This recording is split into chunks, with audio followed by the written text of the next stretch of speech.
इस प्रदेश के अंदर प्रदेश के लोगों के साथ न्याय होना चाहिए, नहीं होना चाहिए, उस प्रश्न को आप टाल नहीं सकते। आज 27% हम लोगों का आरक्षण मिला हुआ था ओबीसी को, और सिर्फ यह तर्क देकर कि सुप्रीम कोर्ट ने वो 27% आरक्षण 50% का कैप लगा हुआ इसलिए नहीं दे सकते। सभापति महोदय, जब सुप्रीम कोर्ट ने वो 50% का कैप हटाया तो क्या आज 27% का हम लोगों को आरक्षण मिलना चाहिए, नहीं मिलना चाहिए? यह फैसला कौन करेगा, ये चर्चा कौन करेगी? ये सदन करेगा या और कोई करेगा? मेरा आप सब लोगों से निवेदन है कि प्राथमिकता से आप लोग चर्चा करो, और मेरे सरकार से निवेदन है कि जो मूल बातें हैं, मूल मुद्दे हैं, जो विसंगतियां जो हम लोगों को दे चुके हैं, जो संविधान ने हम लोगों को दे चुके हैं, उनमें जो विसंगतियां हैं वो विसंगतियां कौन दूर करेगा? कहने में तो 21% आरक्षण और नौकरी मिलने के वक्त सिर्फ 1% नौकरी। पिछले दिनों में मैं धन्यवाद देना चाहता हूं राजस्थान सरकार को, जिन्होंने कुछ कदम आगे बढ़ाए विसंगतियां दूर कर। कल भी यह फैसला लिया कि एमबीबीएस के अंदर जो ट्यूशन फीस ओबीसी और एनबीसी को देनी है उसके अंदर छोटे में, उसके लिए भी धन्यवाद देना चाहता हूं। पर ये प्रक्रियाधीन नौकरियों के अंदर जो गलती हुई है, वो त्रुटि सुधार हुई है, और प्रक्रियाधीन भर्ती के अंदर उन लोगों को न्याय मिलना चाहिए या नहीं मिलना चाहिए, और जो कमियां रह गई है वो शैडो पोस्ट के माध्यम से मिलनी चाहिए या नहीं मिलनी चाहिए। सभापति महोदय, मेरा निवेदन है इस संदर्भ में, अगर सभापति महोदय निष्पक्ष तौर के हम अपन लोग आकलन करें, जातिगत और दलगत नहीं, राजनीति से, इससे बेहतरीन बजट पूरे हिंदुस्तान में नहीं, पूरी दुनिया के अंदर सामाजिक न्याय में कोई नहीं दे सकता।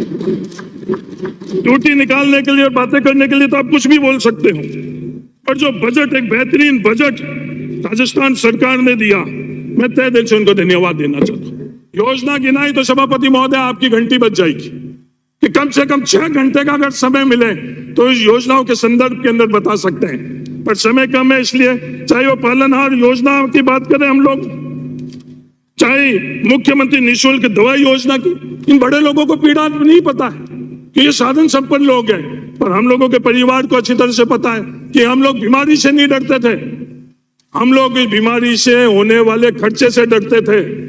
वो परिवार की स्थितियां हुआ करती थी, और राजस्थान की सरकार और अशोक गहलोत ने जो फैसला किया है उसके लिए मैं धन्यवाद देना चाहता हूं। मुख्यमंत्री निःशुल्क जांच योजना हुई, मुख्यमंत्री चिरंजीवी स्वास्थ्य बीमा योजना, मुख्यमंत्री निःशुल्क निरोगी राजस्थान योजना, 1 रुपए किलो गेहूं की योजना, निरोगी राजस्थान अभियान हुई, मुख्यमंत्री अनुप्रति कोचिंग योजना। ये कोचिंग क्लास के माध्यम से कितना बड़ा शोषण हो रहा है। सभापति महोदय, ट्यूशन फीस माफ, सभापति महोदय ड्रेस माफ, सभापति महोदय ट्रांसपोर्टेशन माफ, पर हम लोगों के हजारों करोड़ रुपए सालाना इन कोचिंग संस्थाओं को हम लोगों को देना पड़ता है। बड़े लोगों को इसकी पीड़ा नहीं पता, जो सामान्य परिवार से आ रहे हैं उन लोगों को पता है, और ये दर्द राजस्थान की सरकार ने महसूस किया और मुख्यमंत्री अनुप्रति कोचिंग योजना का फैसला किया। मैं तहे दिल से धन्यवाद देना चाहता हूं। सभापति महोदय, मुख्यमंत्री कन्यादान योजना, मुख्यमंत्री एकल नाली सम्मान योजना, मुख्यमंत्री वृद्धजन सम्मान योजना, ये तमाम योजना, मुख्यमंत्री योजन सम्मान योजना, तमाम जो योजनाएं हैं उसके लिए मैं तहे दिल से धन्यवाद देना चाहता हूं। सभापति महोदय, इस बजट के अंदर उस वर्ग को जो आज के वक्त के अंदर एक नया वर्ग बना है, जो उबर, ओला, जोमेटो, इनमें कार्यरत जो गिग वर्कर्स हैं, उनके संदर्भ में जो 200 करोड़ रुपए का प्रावधान करके योजना बनाया है, मैं तहे दिल से सरकार को धन्यवाद देना चाहता हूं। एक नया वर्ग। सभापति महोदय, जो एलपीजी के लिए भी 500 रुपए सिलेंडर का फैसला किया, मैं तहे दिल से धन्यवाद देना चाहता हूं। इन लोगों को पीड़ा नहीं पता है, यह एलपीजी का 2014 के अंदर 500 रुपए एलपीजी के थे, कि रामराज जी ने ये तो नहीं समझाया, ये तो नहीं बताया कि एलपीजी जो हर व्यक्ति के, चाहे गरीब हो मध्यम वर्ग है, उनको 2100 रुपए कर दिए चाहिए। होली आ रही है, होली का तोहफा क्या दिया, ये तो रामराज जी ने नहीं बताया कि होली के अंदर सनातनियों को कुछ न कुछ आर्थिक बोझ देकर और तोहफा दिया जाए। सभापति महोदय, घरेलू एलपीजी के ऊपर 5% का जीएसटी, कॉमर्शियल के ऊपर 18% का जीएसटी, इससे बड़ा अन्याय हम लोगों के साथ क्या हो सकता है। और मैं धन्यवाद देना चाहता हूं राजस्थान की सरकार को, जिन्होंने आर्थिक बोझ जो भारतीय जनता पार्टी के केंद्र की सरकार दे रही है उसको राहत के तौर के ऊपर फैसला दिया। मैं तहे दिल से धन्यवाद देना चाहता हूं। सभापति महोदय, कांग्रेस की सरकार 2003-04 से लेकर 2013-14 तक 2.14 लाख रुपए एलपीजी की सब्सिडी के अंदर दिया। और भारतीय जनता पार्टी की जो केंद्र की सरकार जो सिर्फ भावनाओं और नारों के ऊपर आधारित है कि कैसे तुष्टीकरण, ये कहते तुष्टीकरण इनसे ज्यादा और कोई नहीं कर रहा। उन्होंने 9 वर्षों के अंदर सिर्फ 36,000 करोड़ रुपए का सब्सिडी दी। कहा 2.14 लाख और कहा 36,000 करोड़। वो धन की ताकत किसके पास, हम लोगों को पता नहीं चले। हर संस्थाओं को दबाया जा रहा है। दुनिया के किसी और कोने में हिडनबर्ग बैठा हुआ, वो हमको बता रहा कि धन की ताकत किसको दी गई। आज एलआईसी के माध्यम से जो हम लोगों की सेविंग थी वो किसको दी गई, क्या हालात बने हुए हैं। एलआईसी की ताकत जो सबसे सुरक्षित सेविंग हम मानते थे, जिंदगी और जीवन के बाद में भी उनके साथ कैसा खिलवाड़ किया गया। क्या ये राम राज्य बताता था? नहीं सभापति महोदय, ये राम राज्य नहीं बताता था।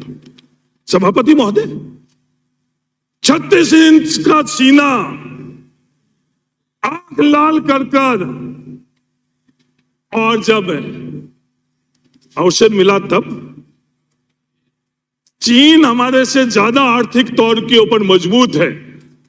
हमारा देश स्वतंत्र देश में क्या कभी किसी ने कल्पना की, स्वतंत्र सेनानियों ने, कि हमारा विदेश मंत्री ये कहे कि चीन आर्थिक तौर पर मजबूत है, क्या हम उनसे लड़ सकते हैं। इसके लिए हमारे स्वतंत्र सेनानियों ने शहादत नहीं दी। आर्थिक तौर पर मजबूत कोई भी हो, आप जिस दिन उस आर्थिक तौर के ऊपर मजबूत जो ब्रिटेन थे उनके साथ में खड़े थे, उस वक्त भी हम लोग आर्थिक तौर के ऊपर जो कमजोर हम लोग खड़े होकर और स्वतंत्रता हम लोग ने हासिल की। ये फैक्ट क्या है, फिगर क्या है, वो सबके सब आप अच्छी तरह से जानते हैं। आपकी मजबूरी है। सभापति महोदय, अगर राजस्थान के अंदर सबसे पिछड़ा हुआ कोई है, सबसे पिछड़ा हुआ कोई है तो रेगिस्तान में रहने वाला भील है।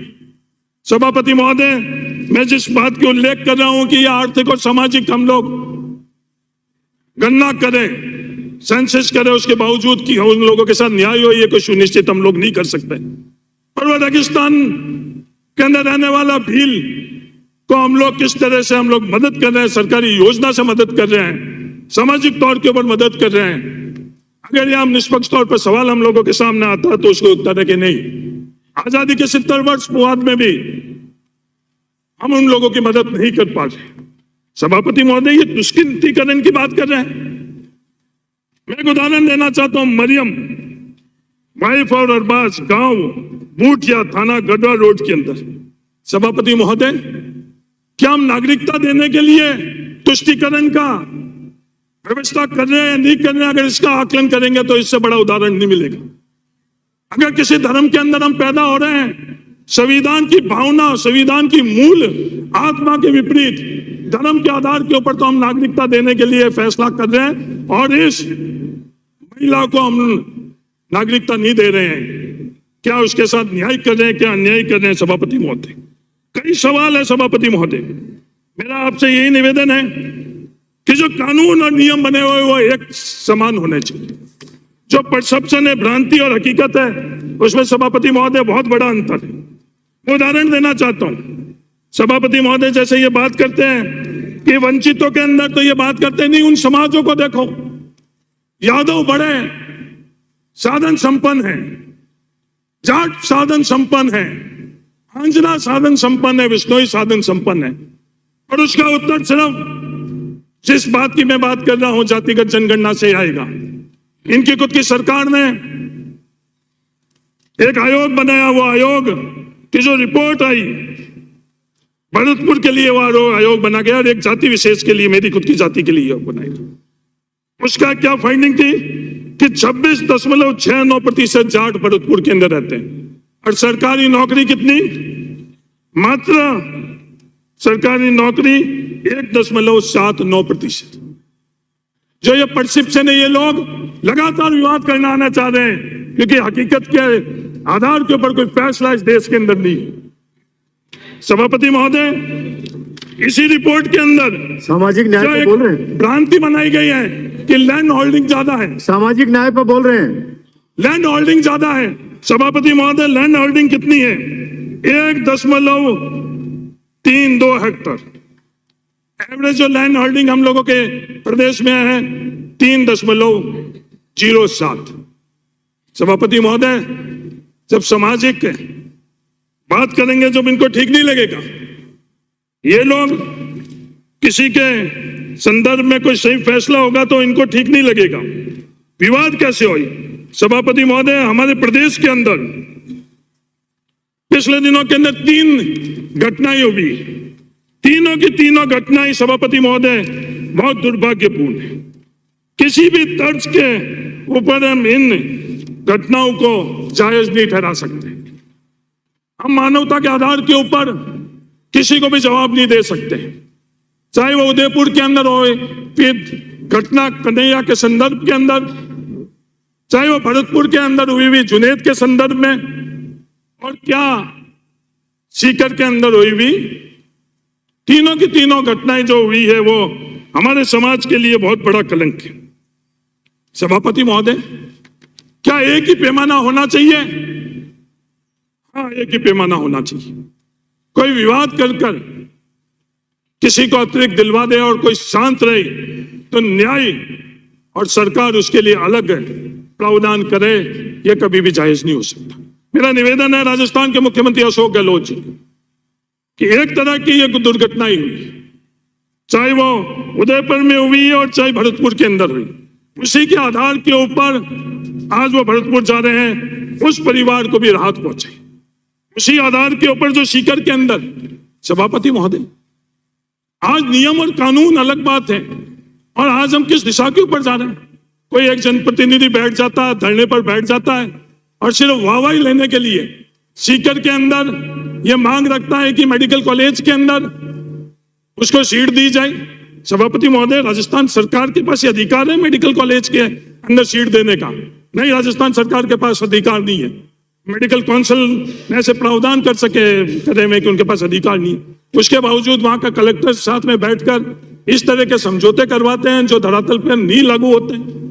क्या ये हम लोगों के साथ में जो ये नई संस्कृति बन रहे हैं, उस नई संस्कृति के अंदर जिसको न्याय मिलना चाहिए उसको न्याय नहीं मिलकर सिर्फ विवाद कर किसी और दिशा के ऊपर हम लोग लेकर जाए, क्या सही है या क्या गलत है? मेरा सभापति महोदय, आपसे यही निवेदन है। मैं मेरी पूरी बात समाप्त करने पहले से अब्राहम लिंकन ने जो बात करी, जब मैं अच्छा करता हूं तो मुझे अच्छा लगता है, जब मैं बुरा करता हूं तो मुझे बुरा लगता है, यही मेरा धर्म है। हर इंसान को जब वो अच्छा करे उसको अच्छा लगना चाहिए। किसी भी तर्क के आधार के ऊपर कोई बुरा करे, कोई मानवता के खिलाफ करे और वो उसको जस्टिफाई करे, मेरा मानना है कि सभापति महोदय उससे ज्यादा और छोटी छोटी और कई बातें हैं जो बड़े मूल सवाल थे, उन संदर्भ में मैंने बात करी है। किसी मृतक आश्रित को अगर नौकरी मिल जाती है और उसी मृतक आश्रित की मृत्यु हो जाती है तो क्या राजस्थान सरकार उसे मृतक आश्रित की मृत्यु के बाद में उस परिवार को सरकारी नौकरी दे रही है या नहीं दे रही है? अगर नहीं दे रही है तो क्या हमको नियमों में शिथिलता बरतनी चाहिए? तो हाँ, नियमों में शिथिलता बरतनी चाहिए। सभापति महोदय, मैं तहे दिल से राजस्थान की सरकार को धन्यवाद देना चाहता हूं। जूली जी, हम लोगों को लोगों ने या ग्लोरिफिकेशन के लिए नहीं भेजा है।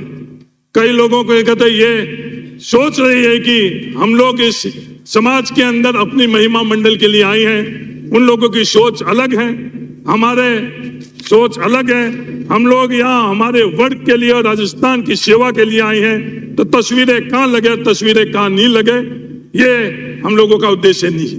ये तस्वीरें कहाँ लगे और कहाँ नहीं लगे, इसलिए क्योंकि जहां तस्वीरें लगनी चाहिए थी, जिस क्षेत्र के अंदर तस्वीरें लगनी चाहिए थी, आज व्यवस्थाओं ने कहां धकेल दिया। सभापति महोदय, आज यहां से 1 किलोमीटर की परिधि के अंदर 8 बाई 8 का कोई कियोस्क बना हुआ है, उससे सालाना आमदनी कितनी हो रही है और उस किसान के सालाना आमदनी कितनी हो रही है, जिसके 25 से 30 बीघा जमीन है। अगर ये तुलना करेंगे तो उत्तर हम लोगों को मिल जाएगा कि जो 8 बाई 8 का कियोस्क अवैध था और बाद में वैध हो गया, इनको लाखों रुपए आमदनी हो रही है और किसान को आमदनी होने की जगह अगर श्रम मद को हम लोग उसकी गणना करें तो वो आमदनी घर से उनको लगानी पड़ती है। राजस्व विभाग के संदर्भ में मैं बस यही शुभकामनाएं देना चाहता हूँ। राजस्व मंत्री जी बहुत बेहतरीन काम कर रहे हैं, एक बेहतरीन टीम आपका सौभाग्य आपको मिली भी है। मैं राजस्व मंत्री रहते हुए भी मुझे एक बेहतरीन PRS मिले थे, उनके रहते हुए राजस्व विभाग के अंदर बेहतरीन कार्य हुआ और आपको शुभकामनाएं। 3 सुझाव मेरे आप पर है।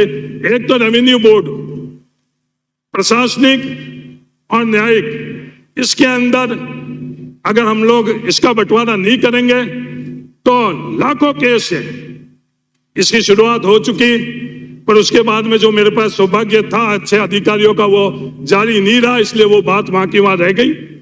दूसरी, सर्वे रिसर्वे चल रहा है, वो सर्वे रिसर्वे नीचे धरातल के ऊपर जिस भावना से जिस गति से हो रहा है, वो सर्वे रिसर्वे ढंग से हम लोग करा दें। और तीसरा, जो नियमों के अंदर हम लोग बदलाव करें, जितना बदलाव कर सके नियमों में बदलाव कर कर जो व्यवस्थाओं ने हम लोगों को 27 रुपए प्रति दिन की आमदनी दी है, उसके अंदर आपका विभाग राहत पहुंचाई। ये शुभकामनाएं आपको। धन्यवाद। जय